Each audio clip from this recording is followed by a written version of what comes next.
बिस्मिल्लाहिर्रहमानिर्रहीम। मैं हूं डॉक्टर माजिद वारिस। उम्मीद करता हूं आप सब लोग खैरियत से होंगे। अल्लाह ताला आप तमाम लोगों की ज़िंदगियों में बरकतें और आसानियात अता फरमाए। आज हम शुरू करेंगे अपना 8वां बुर्ज, जिसे बुर्ज अकरब कहा जाता है। इंग्लिश में इसको स्कॉर्पियो कहते हैं। इसके लिए देखेंगे कि जनवरी 2024 का महीना कैसा रहने वाला है और ये तमाम चीज़ें हम देखेंगे। इनके हॉरोस्कोप के अंदर जो प्लैनेटरी पोजीशन है वो क्या होगी। तो सबसे पहले मैं आप तमाम लोगों से गुजारिश करना चाहता हूं कि जो मेरे चैनल पर नए हैं उनको खुशामदीद, और जिन्होंने चैनल को सब्सक्राइब नहीं किया तो वो चैनल को सब्सक्राइब करें ताकि आपको लेटेस्ट वीडियोस के जो नोटिफिकेशंस हैं वो आपको देखने को मिल सकें।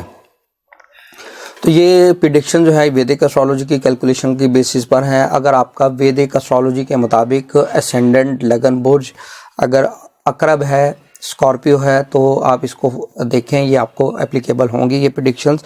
और अगर आपको अपने एसेंडेंट का मालूम नहीं है तो अगर आपकी पैदाइश 17 नवंबर से 15 दिसंबर के दौरान हुई है तो ये प्रेडिक्शन आपके ऊपर एप्लीकेबल होंगी। इसको आप देखेंगे, लेकिन ये आपने वैदिक एस्ट्रोलॉजी के मुताबिक देखना है तो ये प्रेडिक्शन आपके ऊपर एप्लीकेबल होंगी। सबसे पहले अगर हम देखें तो इनके हॉरोस्कोप के अंदर हमें जो मेन चीज़ नज़र आती है वो ये है कि वीनस और मार्स, जो वीनस और मरकरी यहाँ पर हमें नज़र आ रहे हैं आपके एसेंडेंट के अंदर मौजूद है। वीनस का यहाँ पर होना 12वें घर का भी मालिक है, 7वें घर का भी मालिक है। तो यहाँ पर ऐसे अफराद जो फॉरेन में रहते हैं उनको अपनी हेल्थ का बहुत ज़्यादा ख्याल रखना चाहिए इस मंथ के अंदर, और स्पेशली ये 19 जनवरी तक ये रहेगा। और 19 जनवरी तक आपको अपने हेल्थ के मामलात को बहुत ज़्यादा फोकस करना पड़ेगा। अखराजात के अंदर ज़्यादती और इजाफा होता हुआ नज़र आ रहा है।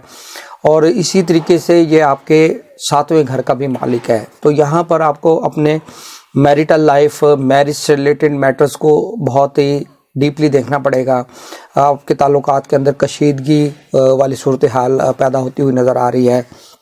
और इसके साथ ही अगर हम देखें तो ऐसे अफराद जो बिज़नेस से रिलेट करते हैं, बिज़नेस के उनका ताल्लुक़ है, वो भी उनको भी परेशानी का सामना हो सकता है। और ये 19 जनवरी 2024 तक ये रहेगी सिचुएशन। और आपका जो माइंड है वो डाइवर्ट रहेगा, फोकस नहीं होगा और अपने किसी भी काम को अच्छे तरीके से सरअंजाम नहीं दे सकेंगे। लेकिन ये 20 जनवरी को ये ट्रांजिट करेगा आपके सेकंड हाउस में। यहाँ पर आपके लिए एक अच्छा पॉजिटिव कम्बिनेशन बनेगा आपकी वेल्थ के हवाले से, आपकी मैरिटल लाइफ के हवाले से, आपके बिज़नेस के पॉइंट ऑफ व्यू से। ये जो टाइम पीरियड होगा ये आपके लिए एक अच्छा टाइम पीरियड होगा। इस टाइम पीरियड के अंदर आप इस तरह के डिसीजन ले सकते हैं, मैरिज का डिसीजन ले सकते हैं, शादी के हवाले से, निकाह के हवाले से, या फिर अपने बिज़नेस के हवाले से इंपॉर्टेंट डिसीजन जो है वो इस टाइम पीरियड में आप ले सकते हैं, आपको फेवर होगी।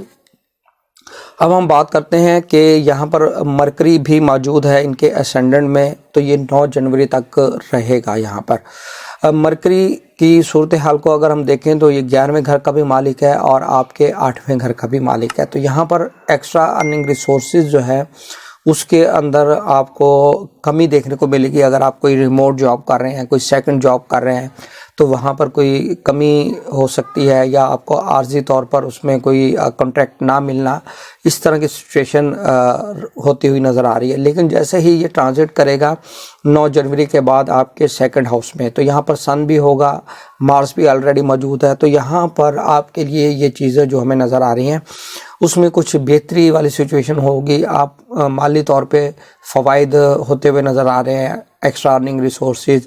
और अगर आपकी जॉब ख़त्म हो गई है, रिमोट जॉब, तो वो भी इंशाल्लाह आपको मिल सकेगी।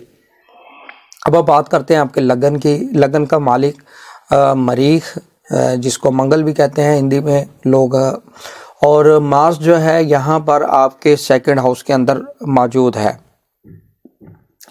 मरीख का यहाँ पर होना इस हवाले से अगर हम देखें तो बहुत ही इसके अंदर बेहतरी, डेवलपमेंट इस तरह की सिचुएशन में नज़र आ रही है। मरीख यहाँ पर आपके सेकंड हाउस में रहेगा, बहुत ही डेवलपमेंट वाली सिचुएशन रहेगी। एनर्जेटिक, आपके हेल्थ के हवाले से चीज़ें बेहतरी की तरफ जाएंगी। और पॉजिटिव आपका जो माइंड है और आपका जो करेज है वो ज़्यादा बूस्ट होगा, आपकी पर्सनैलिटी के अंदर ग्रोथ होती हुई नज़र आ रही है। इस हवाले से ये टाइम पीरियड आपके लिए बहुत अच्छा रहेगा। अब हम बात करते हैं आपके एजुकेशनल मैटर्स के पॉइंट ऑफ व्यू से देखें तो ये जो टाइम पीरियड रहेगा, राहु यहाँ पर मौजूद है और जुपिटर आपके 6th हाउस में मौजूद है। यहाँ पर टाइम टू टाइम आपको प्रॉब्लम्स, आपको दिलचस्पी कम होना या मार्क्स का कम आना या एडमिशन के हवाले से हर्डल्स का सामना करना, ये इस तरह की सिचुएशन आपको फेस करना पड़ सकती है।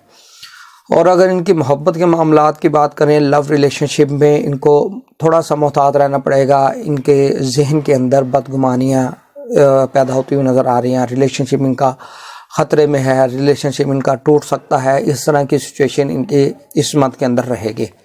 अब हम बात करते हैं ऐसे अफराद जो फ़ॉरेन में ट्रैवल करना चाह रहे हैं, उनके लिए अगर हम देखें तो फ़ॉरेन में ट्रैवल के हवाले से मून इनके लिए अच्छा रहेगा। इस मंथ के अंदर इनकी ट्रैवलिंग मुझे नज़र आ रही है, स्पेशली ये 20 से 21 के दौरान बहुत अच्छा टाइम पीरियड है वीज़े के हवाले से, ट्रैवलिंग के हवाले से।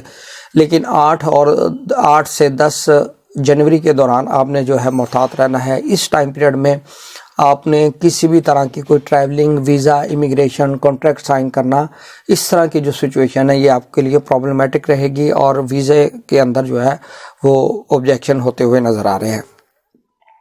अब हम बात करते हैं आपके कैरियर की। कैरियर के पर्सपेक्टिव में देखें तो सन जो है ये 15 जनवरी से आपके तीसरे घर में आएगा, लेकिन 1 से 14 जनवरी तक का जो टाइम पीरियड है ये एक अच्छा टाइम पीरियड है आपकी कैरियर, आपकी जॉब, आपके ग्रोथ के हवाले से।